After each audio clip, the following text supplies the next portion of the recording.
ধর্ম আমার, রাষ্ট্র সবার, সংখ্যালঘু সংখ্যাগুরু নয়, আমরা সবাই বাংলাদেশি স্লোগানকে সামনে রেখে সম্প্রীতির বন্ধন নামে মানববন্ধন করেছে আন্তঃধর্মীয় সম্প্রীতি পরিষদ বাংলাদেশ আসক।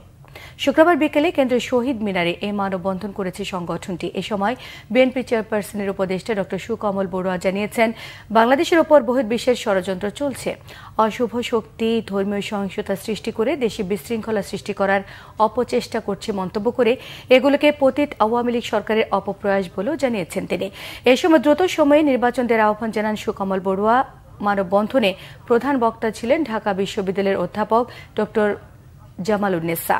এই সময় নতুন বাংলাদেশকে এগিয়ে নিতে সবাইকে যার যার অবস্থান থেকে সহযোগিতা করার আহ্বান জানিয়েছেন তিনি। মানববন্ধনে সভাপতিত্ব করেন যশোর বিজ্ঞান ও প্রযুক্তি বিশ্ববিদ্যালয়ের ভাইস চ্যান্সেলর অধ্যাপক ডক্টর এম এ মজিদ। যত দ্রুত পারেন নির্বাচন জন্য তৈরি হয়ে যান।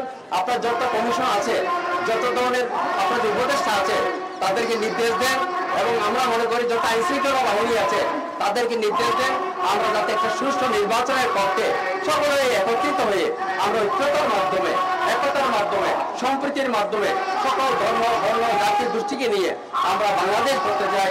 এদের শহীদদের রক্ত যাতে বৃথা না হয়।